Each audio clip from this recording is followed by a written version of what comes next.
Cool, this is Mike from the Mike James Rock Show. It's freezing cold by British standards outside. This gentleman will introduce himself.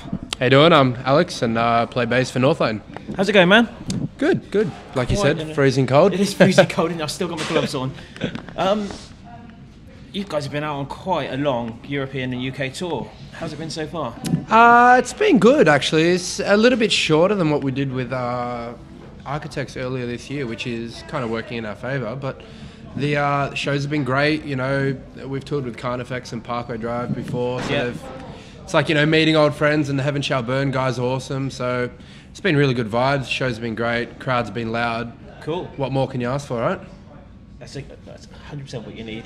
Gnarly crowds, man. Has there been any dates that really stood out for you so far then?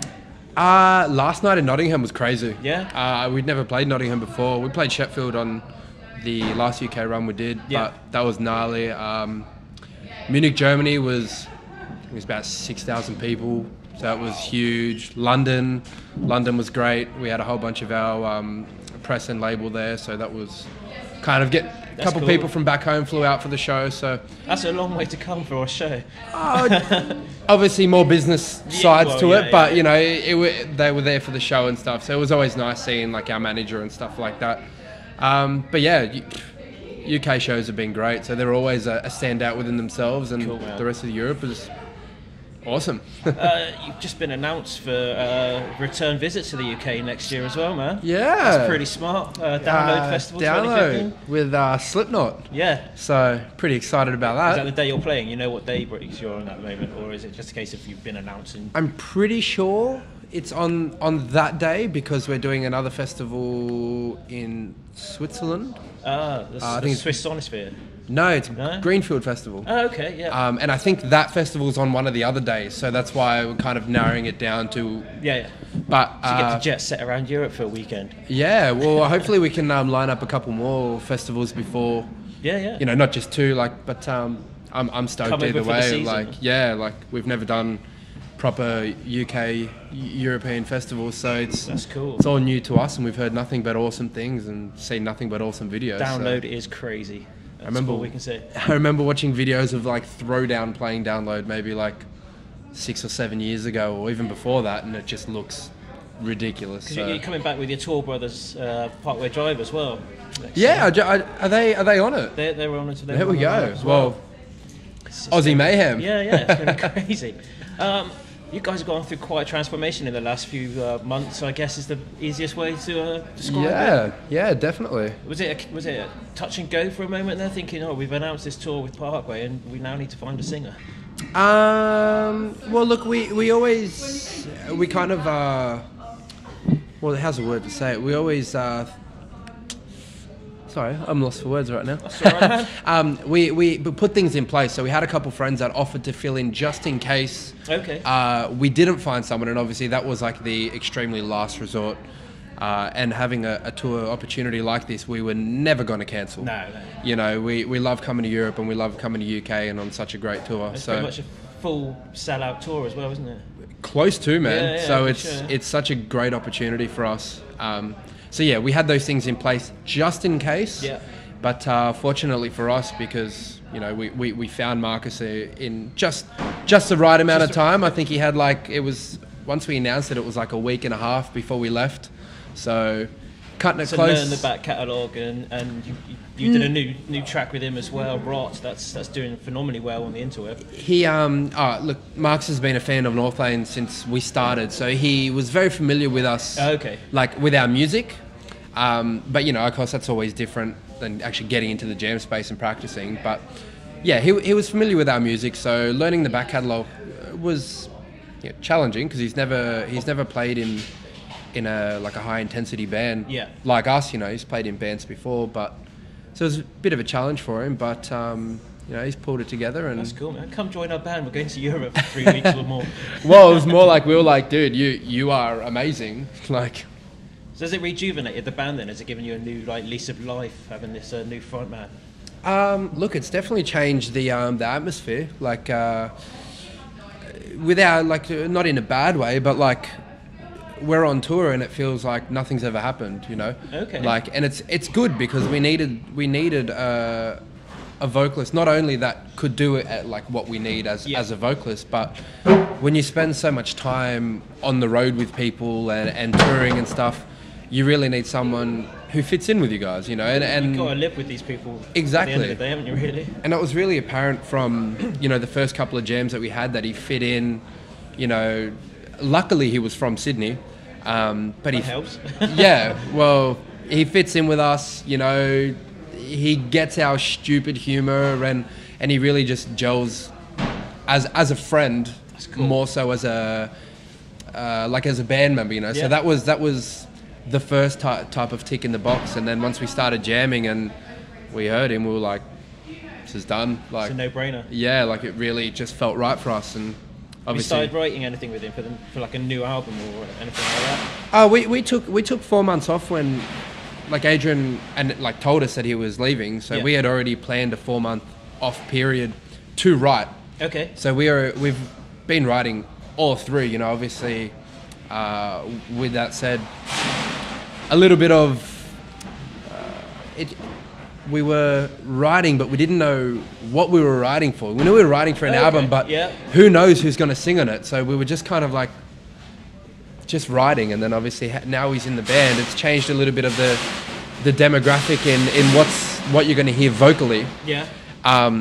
But we've always been a band of progression and change. So like the things that we were writing were in place before Marcus was in place, if that makes sense. Okay, so the only real difference you're going to hear is obviously he's a new vocalist and he's got quite an amazing vocal range. So of course we're going to utilize that on future Northlane releases. Yeah. But yeah, you know, it's been a crazy couple months, but it's been interesting. We know a few people from where we're from back home that were so up for trying out because you wanted video trials. How many of the videos did you get in, and how many did you actually watch? We got like this is something that people don't know, is that like we got maybe 2.5, maybe 2,000 auditions. But like what people don't know is like Marcus's first audition, he didn't put it on YouTube. He just sent it to us. Okay. So we had this whole bunch of YouTube stuff to go through, but then we had just as many like private auditions, if you will, like just audio clips or this and that. So painstaking process, but it was, you know, we didn't want to leave any stone unturned, and we wanted to get the best possible fit. I bet there must have been some proper giggles as well whilst going through some of these videos. Look, there was some, I think we posted one on our page, like a black metal guy dressed up in like face paint and stuff, and it was a bit of I wasn't sure if he was serious or not, but it was really funny and we got a good laugh out of that. And then there was some really interesting, like, what was her name? I think a girl named Nikki Simmons who posted like just a full singing cover, and it wasn't really what we were going through, but it was an amazing like audition, and so it was interesting. It was really cool to hear just all these different renditions of our songs, and it's, you know, I guess as much as we're looking for a vocalist, it was just interesting to hear, you know, Dream Awake and Quantum Flux and all these songs, just how other people wanted them to be sung. So cool, man. It was a cool process in that, you know. At the end of the day, we came out with the perfect fit for us, and we also, a couple other people that were shortlisted in our top 10 are now playing in bands because of the exposure they got. Cool. So it's great to be able to help out that way for some other people that obviously didn't fit for us, but will fit for other bands and will still pursue their music career. So all in all, you know, that's amazing. Positive situation for us and for other people. So I'm stoked with how everything went. That's cool, man. What's next? You've got a couple of dates left of this European tour. Yeah, back home for Christmas, is it? Back home for Christmas. Nice. We're playing a festival put on by our label in Melbourne, in Sydney. Start that again. In Melbourne, in Victoria, Australia, which is called Unified Festival, which is just all the bands on our label. Oh, okay. So that's a 2-day festival, which is going to be amazing. And then it's about 2.5 weeks, and we jet set off to America for full American support of August Burns Red. Wow. With August Burns Red, Miss May I, and Error. Sick. So Huh? yeah, and there's apparently you get to see them every night. Well, we've toured with August Burns Red and Miss May I before, so it's cool to see like familiar faces again and watch two awesome bands well, 3, because Error are a sick band. Do you party every night, or is it quite restrained?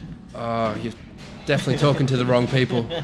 We're like, most of the guys have girlfriends and stuff, and we're just that type of band that would like to sit on the bus, have a few beers, interact with other musos, and then wake up the next morning and do it all again. Fair dues, man. Different city.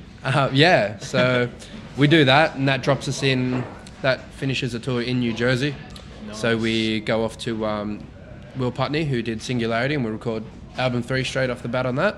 Oh, that's well timed then. Yeah, so it just kind of, slotted in together really well, and then we come home and kind of prepare for festival season and hopefully a mid-year release. So cool. So you're hoping to have the new album out in time for download next year, perhaps? That's fingers crossed. Awesome. But that's the rough plans at the moment. Obviously we don't have any dates set. No. Doing festival season, why not have a new album and play to ridiculous amounts of people with a whole bunch of new material? And then you win people over and then come back again in the autumn and you've got all these new fan base. Yeah, well, hopefully, man, hopefully. So we'll see how that pans out. But yeah, that's kind of the plans. And then, if we play our cards right, we might be back over here for a headliner or something like that. That'd be cool. Trying to sort that out, but it's still like... It's early days, right? Yeah, it's like, this is what we want to do. Record the album first. Yeah. It's been a pleasure chatting to you. Hopefully we'll get to chat a download sometime, man. Definitely, That'd man. Cool. Look Thanks forward to it. That'd be cool. Cheers. Bye. Alright, this is Mike from the Mike James Rock Show, and this time we're sat down with the Defiled. Hello. Evening, gentlemen. How's it going? Good. Very good. It's going well. Well, well as fuck. Yeah. Quite a long talk. You've been out in Europe already. I'm turning my phone